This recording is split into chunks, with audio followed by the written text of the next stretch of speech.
आज की कहानी का नाम है वैर का अंत। इसे लिखा है मुंशी प्रेमचंद जी ने।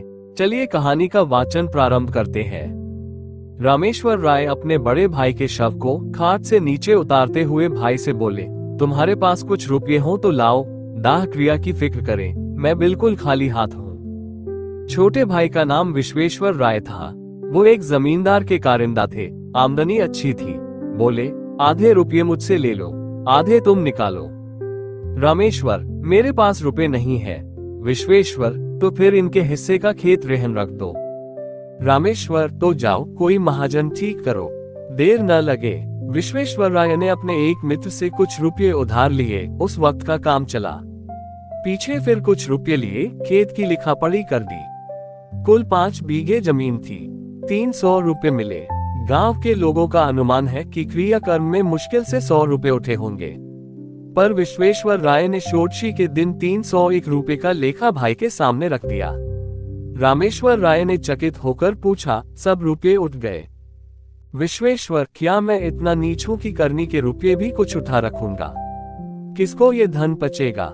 रामेश्वर, नहीं, मैं तुम्हें बेईमान नहीं बनाता, खाली पूछता था। विश्वेश्वर, कुछ शक हो तो जिस बनिए से चीजें ली गई हैं, उससे पूछ लो। साल भर के बाद एक दिन विश्वेश्वर राय ने भाई से कहा, रुपए हो तो लाओ, खेत छुड़ा ले। रामेश्वर, मेरे पास रुपए कहाँ से आए? घर का हाल तुमसे छिपा थोड़े ही है। विश्वेश्वर, तो मैं सब रुपये देकर जमीन छुड़ा लेता हूँ। जब तुम्हारे पास रुपये हो, आधा देकर अपनी आधी जमीन मुझसे ले लेना। रामेश्वर, अच्छी बात है, छुड़ा लो। 30 साल गुजर गए। विश्वेश्वर राय जमीन को भोगते रहे। उसे खाद गोबर से खूब सजाया। उन्होंने निश्चय कर लिया था कि यह जमीन न छोड़ूंगा, मेरा तो इस पर मौरूसी हक हो गया, अदालत से भी कोई नहीं ले सकता।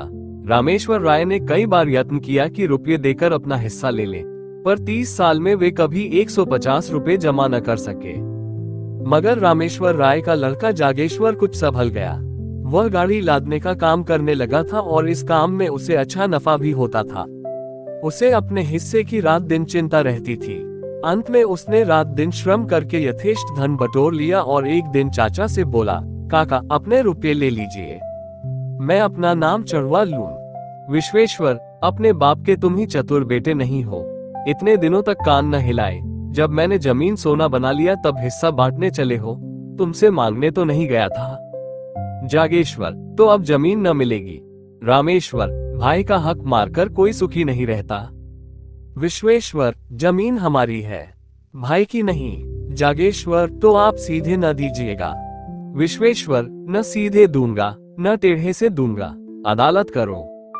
जागेश्वर, अदालत करने की मुझे सामर्थ्य नहीं है, पर इतना कह देता हूँ कि जमीन चाहे मुझे न मिले, पर आपके पास न रहेगी। विश्वेश्वर, ये धमकी जाकर किसी और को दो। जागेश्वर, फिर यह न कहिएगा कि भाई होकर वैरी हो गया। विश्वेश्वर, 1000 गांठ में रखकर तब जो कुछ जी में आए करना। जागेश्वर, मैं गरीब आदमी 1000 रुपये कहाँ से लाऊंगा, पर कभी कभी भगवान दीनों पर दयालु हो जाते हैं। विश्वेश्वर, मैं इस डर से बिल नहीं खोद रहा हूँ। रामेश्वर राय तो चुप ही रहा, पर जागेश्वर इतना क्षमाशील न था। वकील से बातचीत की। वो अब आधी नहीं, पूरी जमीन पर दांत लगाए हुए था। मृत सिद्धेश्वर राय के एक लड़की तपेश्वरी थी। अपने जीवन काल में वे उसका विवाह कर चुके थे। उसे कुछ मालूम ही न था कि बाप ने क्या छोड़ा और किसने लिया। क्रियाकर्म अच्छी तरह हो गया। वह इसी में खुश थी। षोडशी में आई थी, फिर ससुराल चली गई। 30 वर्ष हो गए, न किसी ने बुलाया, न वो मैके आई। ससुराल की दशा भी अच्छी न थी। पति का देहांत हो चुका था। लड़के भी अल्प वेतन पर नौकर थे। जागेश्वर ने अपनी फूफी को उभारना शुरू किया। वो उसी को मुद्दई बनाना चाहता था। तपेश्वरी ने कहा, बेटा, मुझे भगवान ने जो दिया है उसी में मगन हूँ, मुझे जगह जमीन न चाहिए, मेरे पास अदालत करने को धन नहीं है। जागेश्वर, रुपये मैं लगाऊंगा, तुम खाली दावा कर दो। तपेश्वरी, भैया तुम्हें खड़ा कर किसी काम का न रखेंगे। जागेश्वर, यह नहीं देखा जाता कि वे जायदाद लेकर मजे उड़ावे और हम मुंह ताके। मैं अदालत का खर्च दे दूंगा, इस जमीन के पीछे बिक जाऊंगा, पर उनका गला न छोड़ूंगा। तपेश्वरी, अगर जमीन मिल भी गई तो तुम अपने रुपयों के एवज में ले लोगे, मेरे हाथ क्या लगेगा, मैं भाई से क्यों बुरी बनूं? जागेश्वर, जमीन आप ले लीजिएगा, मैं केवल चाचा साहब का घमंड तोड़ना चाहता हूँ। तपेश्वरी, अच्छा जाओ, मेरी तरफ से दावा कर दो। जागेश्वर ने सोचा, जब चाचा साहब की मुट्ठी से जमीन निकल आएगी तब मैं 10-5 रुपये साल पर इनसे ले लूंगा। इन्हें अभी कौड़ी नहीं मिलती, जो कुछ मिलेगा उसी को बहुत समझेंगी। दूसरे दिन दावा कर दिया। मुंसिफ के इजलास में मुकदमा पेश हुआ।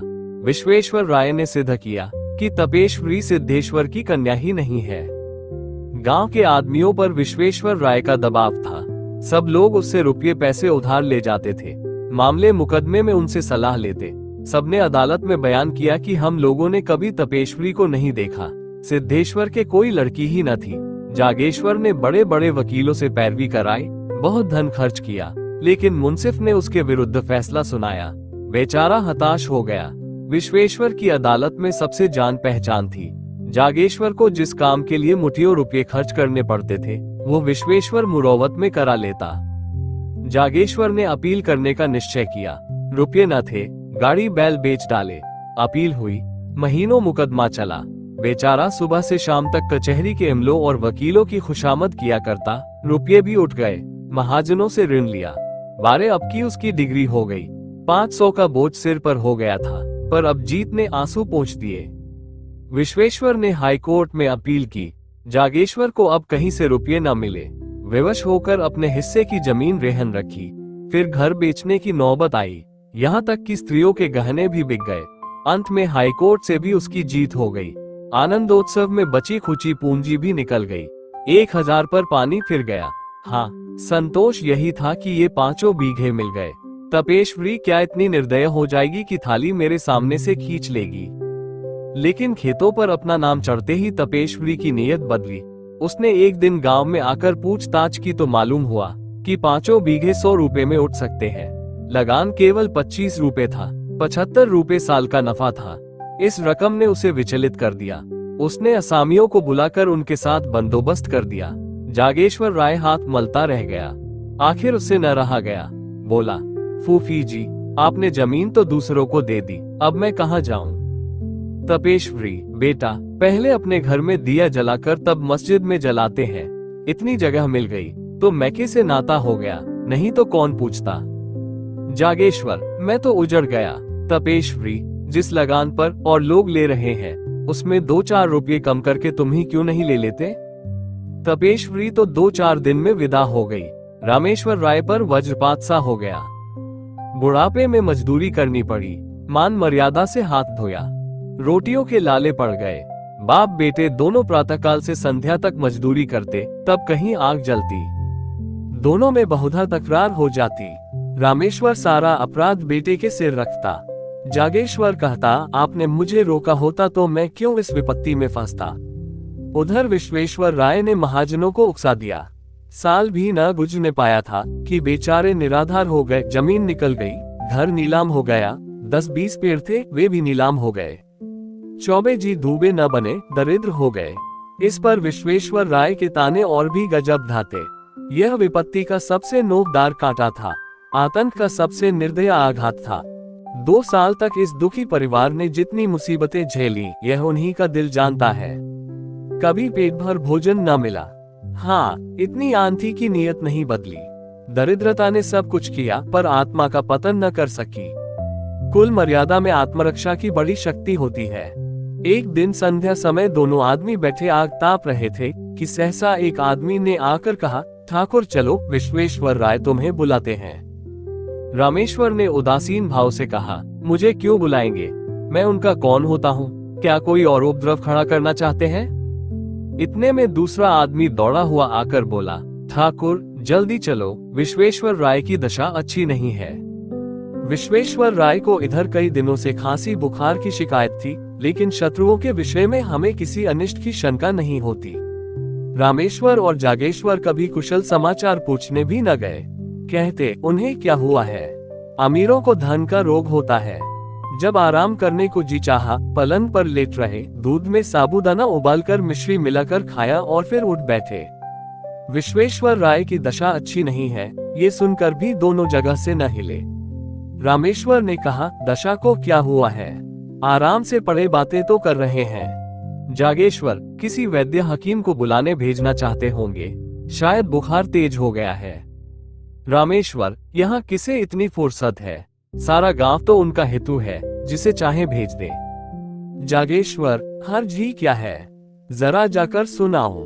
रामेश्वर, जाकर थोड़े उपले बटोर लाओ, चूल्हा जले फिर जाना।